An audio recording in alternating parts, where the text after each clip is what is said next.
Bonjour, donc aujourd'hui on va parler de l'énergie. Donc en fait, donc on parle bien sûr beaucoup d'énergie, surtout dans les domaines spirituels, mais aussi par exemple dans la physique quantique. Hein, si on reprend la phrase de Nikola Tesla qui dit que tout peut se comprendre en termes de vibration et d'énergie. Donc la matière, hein, qui est notamment notre corps, c'est de l'énergie condensée. Maintenant, moi, ma question du départ était, pardon, ma question du départ était, comment se fait-il, par exemple, sur une journée, au fil, donc par exemple le matin, on a un certain petit quota d'énergie parce que le corps et l'esprit se sont ressourcés, et au fil du temps, au fil des tâches, des choses qu'on va faire, cette énergie va diminuer. Autrement dit, c'est comme si on fonctionnait sur un quota limité, et qui n'est donc pas relié à la source, hein, comme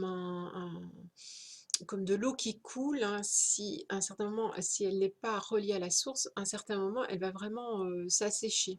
Donc il devrait toujours y avoir cette relation, cette circulation d'énergie, pour que quand on fait quelque chose et qu'on dépense de l'énergie, il y ait dans le même temps, ah, c'est pour ça qu'on parle de moment présent aussi, si on est conscient de ce qu'on fait, dans le même temps, l'énergie est, voilà, circule, est redonnée dans l'autre sens.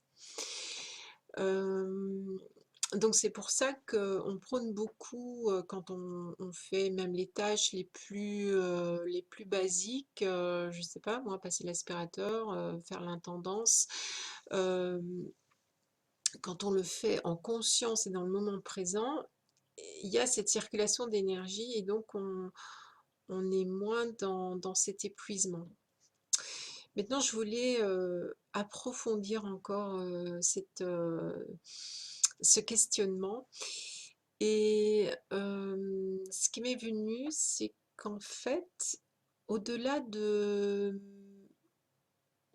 la recherche de pouvoir, d'argent, donc de richesse, de célébrité, de succès, etc. Il y a quelque chose qu'on va tout le temps rechercher et c'est de l'énergie. C'est-à-dire que quand on n'est pas conscient, qu'on peut avoir, on peut s'auto-alimenter, hein, parce qu'on est cette circulation d'énergie, on va essayer de voler toujours l'énergie à l'extérieur. Alors on peut le faire de façon passive, hein, comme par exemple si on se met en état de victime, hein, par exemple on parle avec quelqu'un et on est tout le temps dans la plainte, euh, dans la victimisation, on appelle en fait l'énergie de l'autre et c'est comme ça on va se nourrir. C'est comme ça qu'on va voler l'énergie de l'autre parce qu'il y a une croyance en nous qui nous fait croire qu'on n'est pas capable de générer cette énergie en nous par nous-mêmes.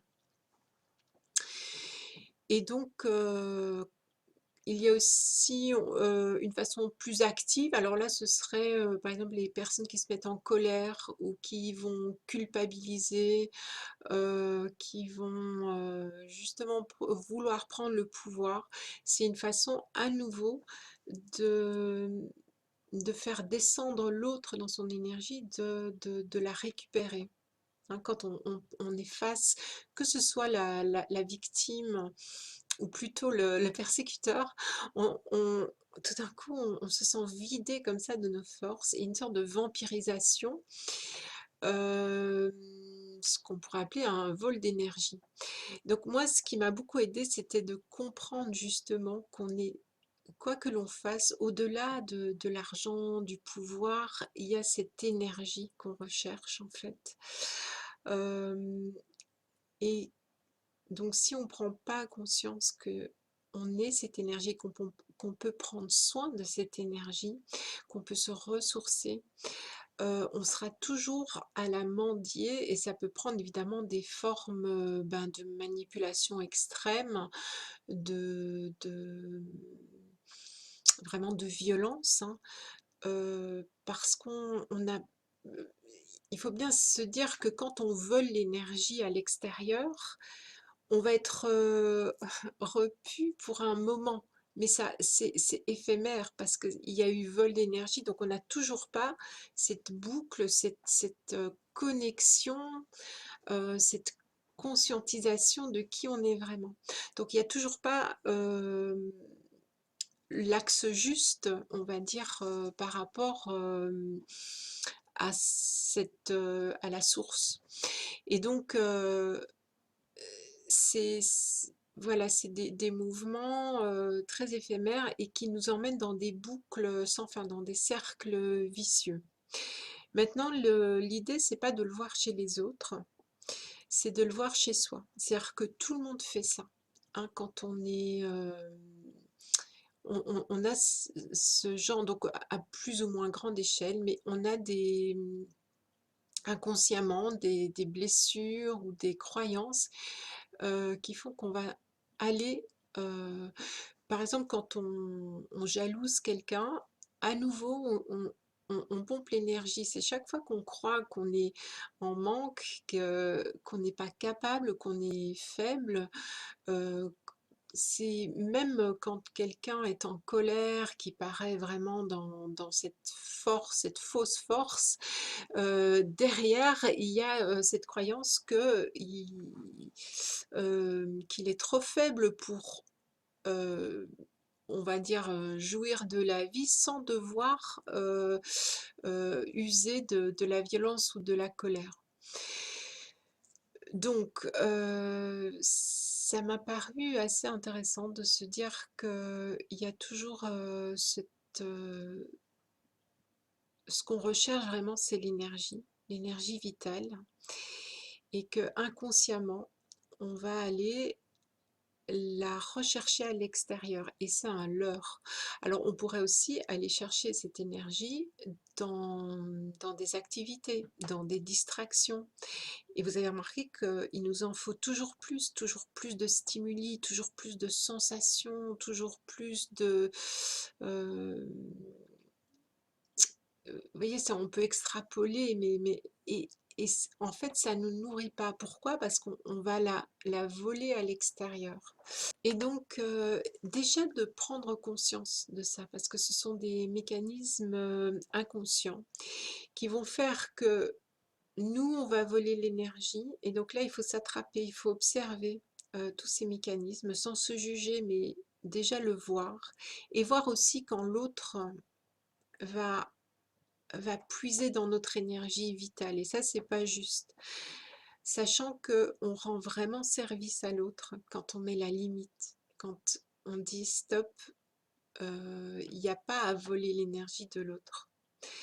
Imaginez-vous deux personnes qui ont cette circulation d'énergie, donc qui sont reliées à la source, à l'univers, et puis qui se rencontrent et qui vont se donner de l'énergie d'amour, vraiment puisqu'elles en ont, donc elles peuvent en donner. Et à ce moment-là, l'énergie est vraiment augmentée. Vous voyez, il y a vraiment une, on pourrait dire quelque chose qui va renforcer encore plus cette énergie. Donc l'idée, c'est de se rendre compte de ça, de le voir chez soi, de le voir chez l'autre, de voir toutes les choses dans lesquelles on va vouloir aller chercher de l'énergie, alors que c'est pas là qu'il faut aller la chercher. Et aussi, au lieu de prendre l'énergie, c'est de la donner. Donc, j'ai découvert aussi ça quand je faisais vous savez, les communications avec les arbres ou les plantes dans la nature ou même les animaux. Donc, admettons qu'on s'approche d'un arbre, donc déjà, l'arbre a également hein, cette aura énergétique, donc déjà, il ne faut pas non plus forcer, donc il faut rentrer en contact doucement pour respecter justement cette énergie vitale. Et ensuite, au lieu de prendre l'énergie de l'arbre, admettons qu'on soit fatigué et de dire bon, je vais me ressourcer avec un arbre, eh bien en fait c'est quand on va donner l'énergie à l'arbre, c'est-à-dire libérer, ouvrir le cœur, qu'on va affirmer qu'on est cette énergie toute puissante, que la circulation, c'est-à-dire que l'arbre pourra aussi nous donner. Oui, c'est tout à fait différent. Donc c'est vraiment dans ce don, dans cette ouverture du cœur qu'on peut avoir un vrai échange énergétique, soit avec une personne, soit avec un animal, soit avec un arbre, une plante. Donc vous voyez un petit peu le principe. Et nous, on a tout le contraire. On veut prendre, on veut, parce qu'on a cette croyance que on n'a pas et que ça se trouve à l'extérieur. Voilà, je trouvais ça intéressant de voir que tout en fait tourne autour de cette énergie. Euh, Peu importe, vous pouvez prendre tous les exemples possibles, imaginables, vous verrez que en fin de compte, c'est vraiment cette énergie qui est recherchée. Donc ce que je pourrais, en conclusion, c'est vraiment déjà de prendre conscience de tous ces mécanismes quand nous on le fait. Hein, il y a différentes mesures quand l'autre le fait, et aussi de prendre conscience qu'on peut donner, et quand on donne, c'est à ce moment-là qu'on enclenche véritablement cette énergie. Donc quand on fait des tâches, par exemple, on revient avec cet exemple sur la journée, eh bien c'est d'être non pas dans la plainte, dans l'effort, euh, mais dans la conscience que en fait cet acte de la tâche ménagère, par exemple, ou de l'intendance, derrière, il y a, c'est un prétexte à se rapprocher encore plus de qui on est vraiment et de cette source. Donc on peut rester en connexion, en tout cas chaque fois qu'on en prend conscience, on peut se reconnecter à la source et essayer de donner au lieu de prendre, et de dézoomer en fait, hein, au lieu de donner toute l'importance à la tâche qu'on fait, de voir que c'est toujours cette énergie, hein, qu'on est et qui essaye de se rapprocher de sa source. Voilà, je vous remercie de votre écoute. Merci, à bientôt.